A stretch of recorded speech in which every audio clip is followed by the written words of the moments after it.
మాకెందుకన్నా జోధ బేగం, మా విషయంలో ఇది ఒక యుద్ధం కాదు, ఇది మాకు అగ్ని పరీక్ష. ఇంతవరకు మేం చేసిన యుద్ధాలన్నీ సామ్రాజ్య విస్తరణ కోసం, దేశ రక్షణ కోసం చేసినవే. కానీ ఇప్పుడు మొదటిసారిగా మేము మా అభిమత నిర్ధారణ కోసం చేస్తున్నాం. ఇది సరైన అభిప్రాయం అని మేము నమ్ముతున్నాం. మరలాంటప్పుడు మీకు విచారణ దేని గురించి? ఎందుకంటే సరైన మార్గాన్ని అనుసరించే వారిని విజయలక్ష్మి వరిస్తుంది. మీరు ఈ పరీక్షలో తప్పక విజయం సాధించి వస్తారని నాకు పూర్తి నమ్మకం ఉంది. కానీ ఇది మాతో పాటుగా మీకు కూడా ఒక అగ్ని పరీక్ష జోధ బేగం. అంటే నాకేం అర్థం కాలేదు. అంటే ఏమిటంటే జోధ బేగం, మేము యుద్ధానికి వెళ్లిన సమయంలో మేమిక్కడ ఉండగా నిర్వహించే బాధ్యతలన్నీ మీరే నిర్వహించాలని మా కోరిక. అంటే మేము చేసే అన్ని పనులను మీరే చేయవలసిగా ఉంటుంది. కాకపోతే చాలా జటిలమైన సమస్యలు వస్తాయి. అలా వచ్చినప్పుడు మీరు ఎలాంటి అధైర్యానికి లోను కాకుండా మీ ఆదేశాలను, మీ నియమాలను మీరు నిలబెట్టుకోవలసి ఉంటుంది. మీరేమీ ఆందోళన చెందకండి షహిన్షా. నేను నా బాధ్యతలన్నింటినీ శ్రద్ధతో నిర్వర్తిస్తాను. అది మాకు తెలుసు జోధ బేగం. అయినా మేము ముందే మీకు తెలియజేయదలిచాం. అలాంటి సమస్యలు వచ్చినప్పుడు మీరు వాటికి లొంగిపోకుండా, అంటే అధైర్యపడకుండా ధైర్యంగా వాటిని మీరు ఎదిరించవలసి ఉంటుంది. అదే మేము చెప్పదలుచుకున్నది మీకు. మీరిక్కడ ఉండగా అందరికీ చాటి చెప్పాల్సి ఉంటుంది జోధ బేగం. జోధ బేగం, మేము మా అభిమతాన్ని కాపాడుకునేందుకు యుద్ధానికి వెళుతున్నాము అంటే మీరు ఇక్కడ మా సామ్రాజ్యాన్ని కాపాడాలని మా కోరిక. ఇన్షాల్లా మేము సరైన మార్గాన్ని ఎంచుకున్నాం. కాకపోతే ఎటువంటి ఆటంకాలు వచ్చినా వాటిని మేము దూరం చేసి మేము విజయాన్ని సాధించాలి.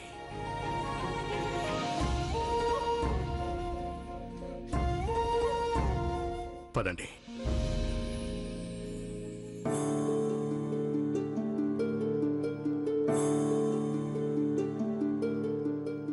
ఇక్కడేమో పెద్ద గుట్టలున్నాయి, ఇక్కడేమో వాగులున్నాయి. మనం వీటిని దాటి వెళ్ళాలి. పడవల్ని సంసిద్ధం చేయండి. వాగుల ప్రవాహం వేగంగా ఉండి అన్నేసి గుట్టలుండగా పడవ వల్ల ఎలాంటి ప్రయోజనం ఉండదు. మన సైనికులే స్వయంగా వాటిలో దిగి వెళ్ళాలి. అలా కాదు, ఇక్కడి నుంచి ముందుకెళ్తే కాబూల్ అరణ్యాలు ఆరంభమవుతాయి. ఈ దారిలో కనుక వెళ్తే యుద్ధం చేసేంత శక్తి కూడా లేకుండా మన సైనికులంతా అలసిపోతారు. మరైతే ఈ ప్రయాణం ఎలా సాగాలో మీరే చెప్పండి. గుర్రాల మీద. మీరు మర్చిపోయినట్టున్నారు, కాబూలు వెళ్ళడానికి ముందు ఓ ఎడారి కూడా దాటాల్సి ఉంటుంది. గుర్రాలు నడవలేవు. పైగా గుర్రాలకి మేతా నీళ్లు ఎలా లభిస్తాయి? మనం ఒంటెల్ని సిద్ధం చేసుకుంటే మంచిది. చూడండి భాయ్జాన్, కాబోయే సహించినందువల్ల అవన్నీ చూసుకునే బాధ్యత కేవలం నాకే ఉంది. ఆ పని మీది కాదు. అలాగా? అయితే కాబోయే షెహన్షా గారు చెప్పండి, మీరు ఇప్పటి వరకు ఎన్ని యుద్ధాల్లో పాల్గొన్నారు? మేము ఇప్పటి వరకు మా జీవితంలో అధిక భాగం యుద్ధ రంగంలోనే గడిపాం. కాబట్టి మీకంటే మాకే ఎక్కువ తెలుసు. యుద్ధం గురించి గాని, అడవుల గురించి గాని నాకు అంతగా తెలిసుండకపోవచ్చు. కానీ నాకు మన సైన్యం మీద పూర్తి నమ్మకం ఉంది. సైనికుల గురించి మీరేదో తెలిసినట్టు మాట్లాడుతున్నారే. మేము ఆ సైనికుల మధ్య ఉంటూ వచ్చాం. వెళ్ళి ఆ సైనికులను అడగండి. మేము అంటున్నది నిజమో కాదో మీకే తెలుస్తుంది. భాయ్జాన్, మీరిద్దరు ఎందుకు గొడవ పడుతున్నారు? లేదు దానియేల్, నువ్వు మధ్యలో మాట్లాడద్దు. వీరేదో సైన్యం గురించి చాలా తెలుసని వెర్రవీగుతున్నారు కదా. అలా అయితే నేను మా సైన్యాన్ని సిద్ధం చేసుకుంటాను. ఆ సైన్యం నాతో కలిసి యుద్ధం చేస్తుంది, మీతో కాదు.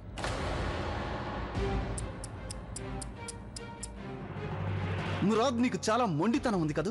అసలు యుద్ధం గురించి ఏమాత్రం పరిజ్ఞానం లేని నీలాంటి వాణ్ణి, సైనికుల గురించి ఏ విషయమో తెలియని వాణ్ణి, సైన్యాన్ని అసలు ఎలా సంసిద్ధం చేయాలో తెలియని వాణ్ణి ఒక సేనాధిపతిగా షెహన్షా ఎలా నియమించారో నాకు అస్సలు అర్థం మాట్లాడకు. ఇక నేను సహించలేను. మీరు నా నిర్ణయానికి కట్టుబడి యుద్ధం చేయాలి. అంటే మీరు నా ఆదేశాలను పాటించవలసిందే. ఒకవేళ మేము ఆ ఆదేశాలను పాటించకపోతే?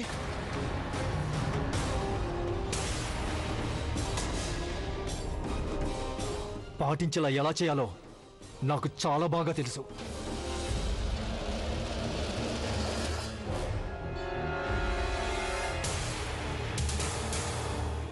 మురాద్,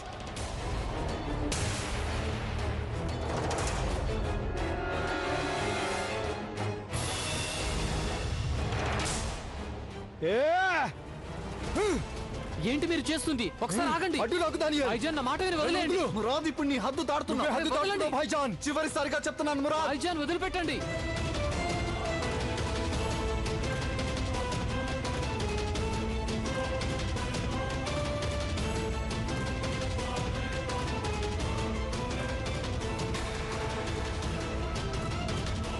నిన్ను వదిలిపెట్టను. ఏమిటి మీరిద్దరూ చేస్తున్న పని?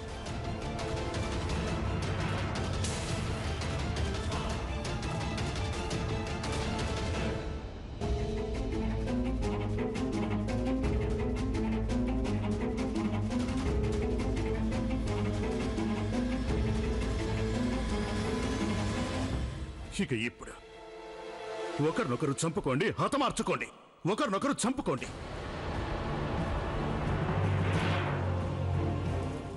మీ ఇద్దరిలోనూ మా నెత్తురే ప్రవహిస్తుందని ఇంతవరకు మేము నమ్మడం జరిగింది. మరి మీరిద్దరు ఇలా పోరాడుతూ ఉంటే ఇక శత్రువులపై ఎవరు యుద్ధం చేస్తారు? మీరు ఇద్దరు పరస్పరం రక్తం కళ్ళ చూసుకుంటే మన శత్రువులు తేలిగ్గా గెలిచిపోతారు. మీరిద్దరూ ఒకటి మర్చిపోయినట్టున్నారు. మన శత్రువులు మీ పట్ల గాని లేక మీ పట్ల గాని తప్పుగా వ్యవహరించలేదు. మన కుటుంబం మొత్తం పట్ల వారు తప్పుగా వ్యవహరించారు. కనుక మీరంతా కలిసికట్టుగా ఉంటేనే మన శత్రువుల మీద మనం విజయాన్ని సాధించగలం. అర్థమైందా?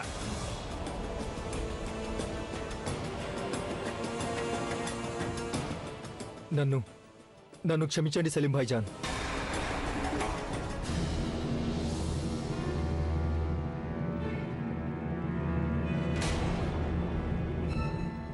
బాగా గుర్తుంచుకోండి, ఇకపై ఇలాంటి పొరపాటు జరగకూడదు.